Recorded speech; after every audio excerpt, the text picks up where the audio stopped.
रेहान ने मिशा से बिना किसी शर्त के प्यार किया। मिशा के बारे में जानने के बाद भी उसे इस बात से कोई फर्क नहीं पड़ा। मिशा के लिए उसका प्यार जरा सा भी कम नहीं हुआ और मिशा भी इस बात को बहुत अच्छे से जानती थी। इसलिए उसने अपनी पूरी लाइफ को सच्चे दिल से रेहान को दे दिया। मिशा अभी भी रेहान को कुछ नहीं बताना चाहती थी, इसलिए वो बोली, सॉरी, वो बहुत सारे असाइनमेंट्स थे जो पेंडिंग थे, वही करने में बिजी थी। रेहान ने पूछा, अच्छा, और मैंने तुम्हें दोपहर में भी कॉल किया था, तब इश्की ने फोन उठाया था और कहा था कि तुम सो रही हो। मिशा बात बदलते हुए बोली, हाँ, मैं थक गई थी ना, इसलिए आंख लग गई। और तुम क्या ऐसे सीआईडी की तरह सवाल कर रहे हो? अपना शो जल्दी खत्म करो और मेरे पास जल्दी वापस आ जाओ। रेहान फ्लर्ट करने के अंदाज में बोला, तुम कहो तो मैं अभी ही वापस आ जाता हूँ।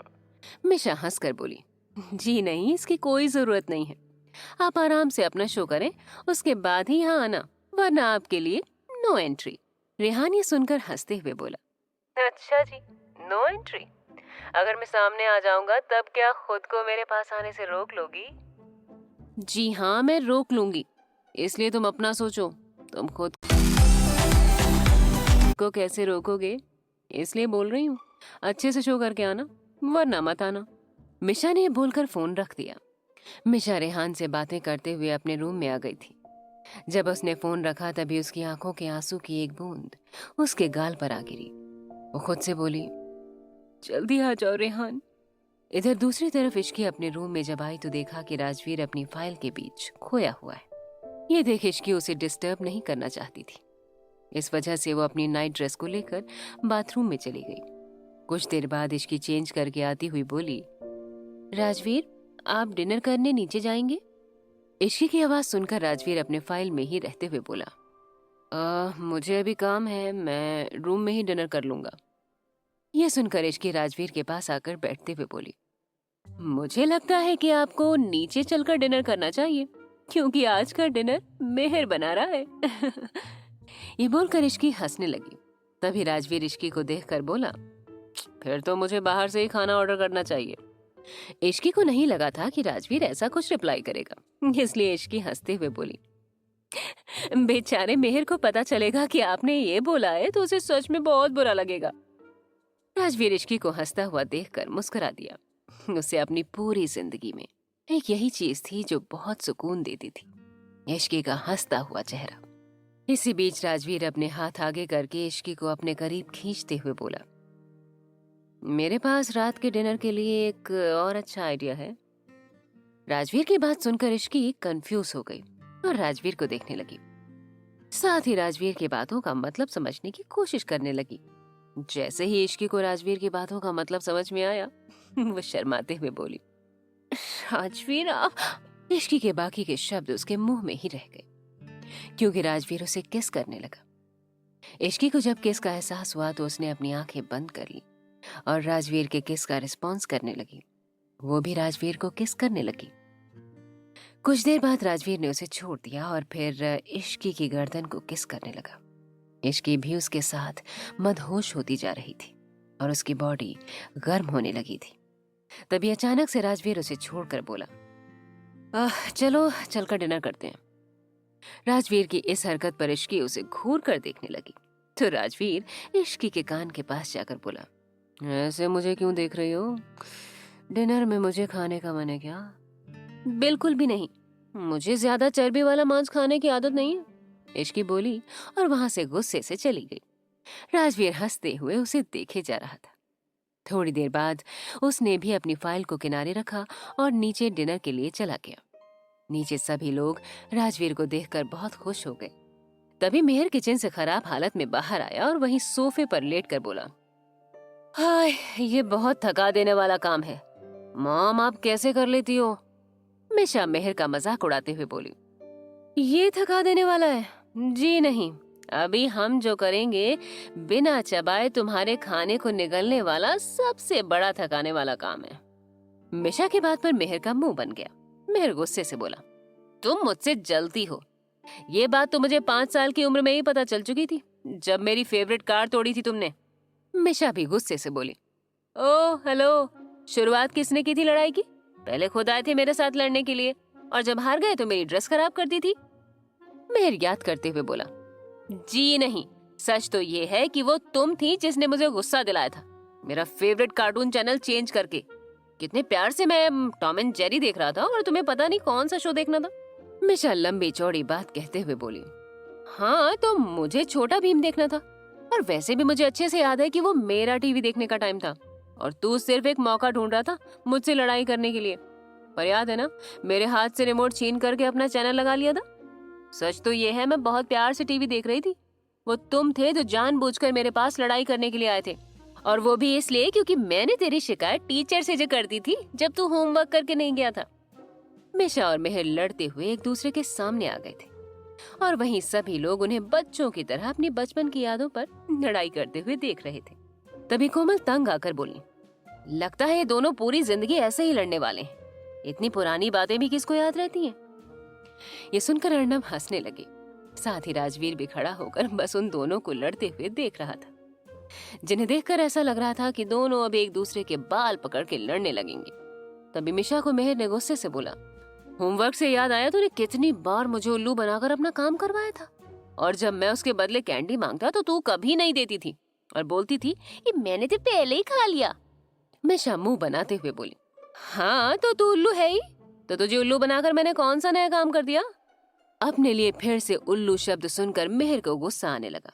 तभी उसने अपने पास पड़ा हुआ तकिया उठाकर मिशा की तरफ फेंक दिया। बस फिर क्या था, दोनों बहन भाई कुत्ते बिल्ली की तरह लड़ने लगे। बस हो गया। तभी एक रौबदार आवाज आई जो राजवीर की थी। राजवीर की आवाज जैसे ही उन दोनों के कानों में पड़ी, दोनों अपनी लड़ाई भूल गए। राजवीर जो कब से शांति से खड़ा होकर लड़ाई के शांत होने का वेट कर रहा था, जब उसने देखा कि लड़ाई शांत होने की जगह और बढ़ गई है, तो फिर उसे ही बीच में बोलना पड़ा। राजवीर दोनों को घूर कर देखते हुए बोला, ये कोई वक्त है लड़ाई करने का, और वो भी इतनी पुरानी बातों पर। अब दोनों चुपचाप जाकर खाना खाओ। राजवीर की बात सुनकर दोनों शांत हो गए और अपना खाना खाने टेबल पर बैठ गए। सारी डिशेस टेबल पर लगी हुई थी और साथ ही उन डिशेस को देखकर सारे लोग शॉक्ड हो गए थे, क्योंकि वो देखने में बहुत ही टेस्टी लग रही थी। डिशेस को देखकर समर बोला, ये देखने में तो बहुत अच्छी लग रही है, तुमने खाना बनाना कब सीखा। समर की बात पर मेहर प्राउड सा फेस बनाकर बोला, जीजू सीखने की उम्र थोड़ी ना होती है, जब दिल करे सीख लो, और आज के जमाने में तो कुछ भी सीखना और भी ज्यादा आसान है, बस फोन में यूट्यूब खोलो और कुछ भी सीख लो। रूही शक भरी नजरों से देखकर बोली, वेल मुझे पता नहीं क्यों दाल में कुछ काला लग रहा है। इश्की भी बोली, दी दाल में कुछ काला ही नहीं, बल्कि मुझे तो पूरी दाल ही काली लग रही है। उन दोनों की बात पर मेहर थोड़ा घबराते हुए बोला, क्या बात कर रहे हो आप दोनों, कहीं कोई दाल में कुछ काला नहीं है। और इश्की, तुम्हें दाल काली इसलिए दिख रही है क्योंकि ये काली दाल ही है। I mean, दाल मखनी है तो ये तो काली होगी ही ना।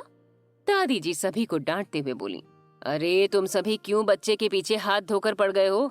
उसने कहा ना कि ये सारा खाना उसने खुद बनाया है तो बनाया होगा, वो झूठ क्यों बोलेगा। अब सभी खाना खाओ। अपनी दादी को खुद का साइड लेते हुए देखकर मेहर खुश हो गया और अपने हाथ से दादी की प्लेट में खाना डालने लगा। इस बीच मिशा इश्की के कान के पास जाकर बोली, इश्की, ये गंगा में भी उतर के कहेगा ना कि ये खाना इसने बनाया, तो भी मैं इसका यकीन ना करूं।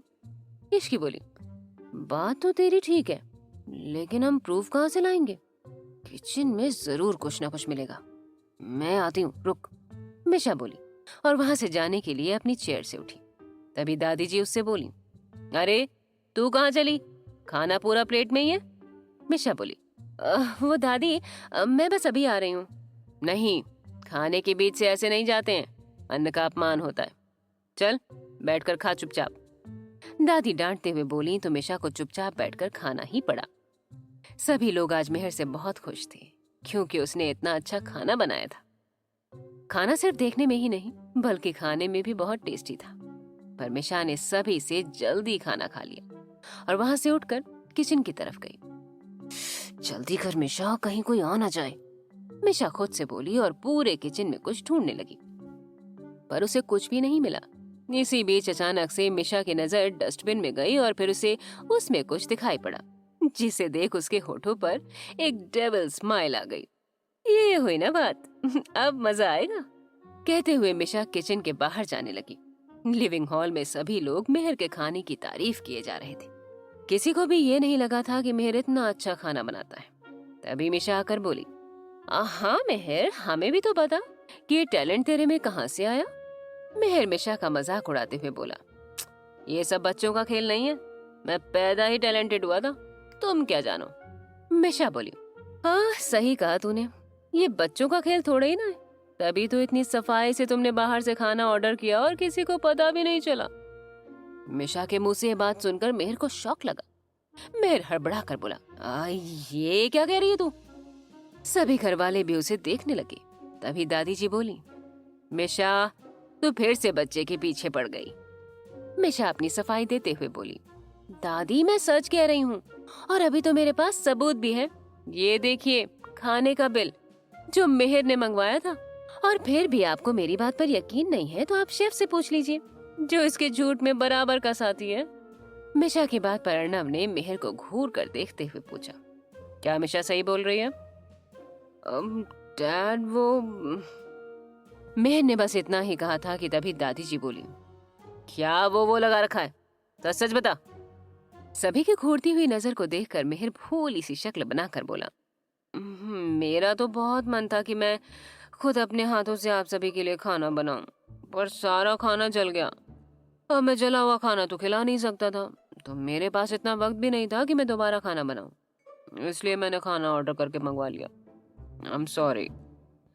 मेहर की बात पर सभी लोगों को हंसी आ गई, क्योंकि इस वक्त वो किसी 5 साल के बच्चे की तरह मासूम लग रहा था, जिसकी गलती पकड़ी गई हो। तभी इश्की बोली, और सभी मुझे बोल रहे थे कि सिर्फ मुझे अटैक आता है ऐसा, अब देखिए इसको, और कम से कम मेरा बनाया हुआ खाना ऐसा तो नहीं होता है।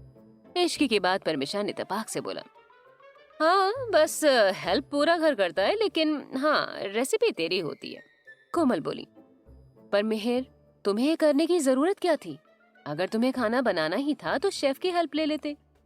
कोमल की बात पर मेहर थोड़ा भावुक होते हुए बोला, मॉम पिछले कुछ दिनों से मैंने आप सभी को बहुत हर्ट किया था, इसलिए मैंने सोचा कि क्यों ना आप सबसे माफी मांगूं और कुछ अच्छा करूं, बस इसलिए मैंने ये किया, लेकिन उसमें भी फेल हो गया।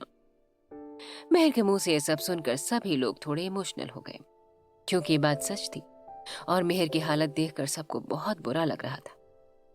पर आज जब सबने मेहर को एक नए जोश और उत्साह के साथ देखा तो सबको बहुत अच्छा लगा। राजवीर अपने रूम में खाना खाने के बाद ही आ गया था। उसने जब खाना खाया था तभी उसे पता चल गया था कि ये खाना मेहर ने नहीं बनाया है। वैसे भी सिंघानिया हाउस में कब कौन आता है, इन सभी का अपडेट राजवीर के पास आ जाता था, इसलिए उसे ये पता चल गया था कि बाहर से खाना आया है। लेकिन उसने किसी को कुछ नहीं कहा और चुपचाप खाना खाकर ऊपर रूम में चला आया। कुछ ही देर में इश्की भी आई और सीधे राजवीर को गले लगाते हुए उसने कुछ ऐसा कहा कि राजवीर इश्की को घूरने लगा। राजवीर का चेहरा देख इश्की भी सोच में पड़ गई। राजवीर इश्की को क्यों घूर रहा था, क्या होगा आगे,